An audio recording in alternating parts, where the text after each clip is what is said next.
Hi everyone, I'm Justisa and welcome to Dark History of Sweden. Before we start, I want to address my hair. It is brown. There will be a video on this in 2 weeks. I want to finish everything on Säter before I post that video. Consistency, you know. So yeah, let's move on. Today we're going to talk about a few patients that stayed at Säter Mental Asylum. If you haven't seen last week's video, I highly recommend you do. This one will make so much more sense if you do. There will be a link up in the corner and of course at the end of this video. But let's get into the patients. Remember that most of the patients that stayed at Säter was some of the worst criminals in Sweden. The first one we're going to talk about I mentioned in last week's video.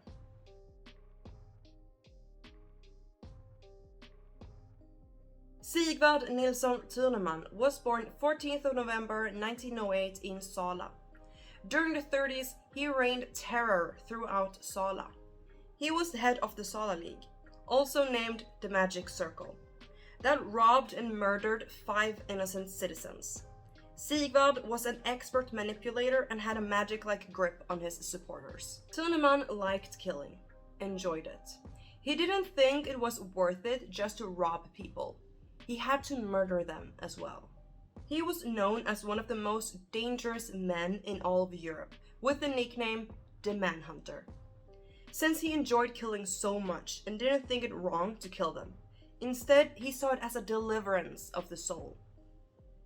1937, Sigvard and his gang were caught and sentenced to lifetime in prison. Sigvard was put in Säter Fasta Pavillon and stayed there until 1969.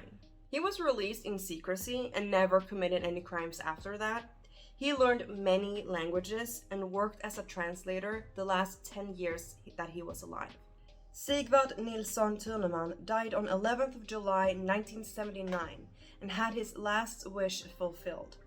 His ashes scattered over Sala graveyard.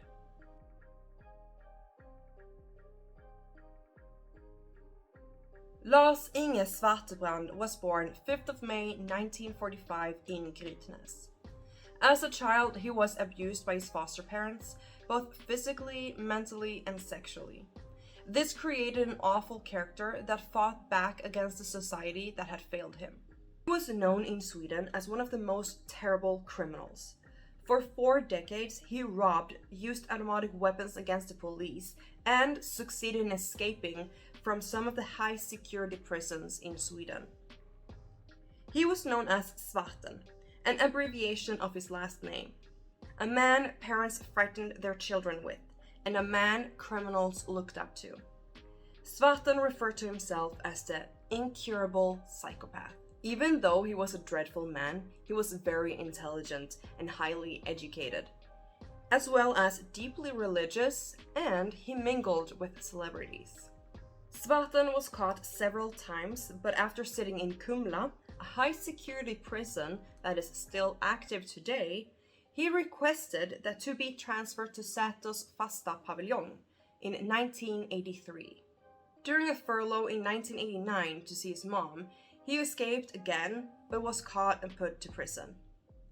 Lars-Inge Svartenbrandt died on April 15, 2016 in Kopparberg.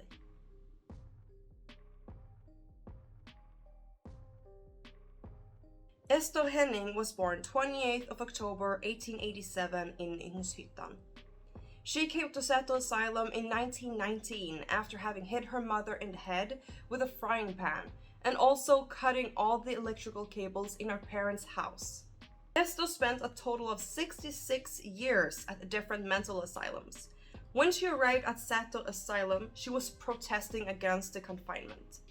So, she entered the predetermined role of mentally insane patient. She behaved like a madman. She fought, was moody, played with rocks, and was unprincipled and ran around naked. Some days, when she was extra unruly and aggressive, they would lock her in the troubled section or an isolation cell. Henning was also an artist and both drew and painted a lot during her stay at Säter, and many of her paintings are at the Mental Care Museum in Säter. Ester stayed at Säter Asylum for 8 years before she transferred to Beckomberga Asylum in Stockholm. She died 1st of May 1985 in Brännkyrka.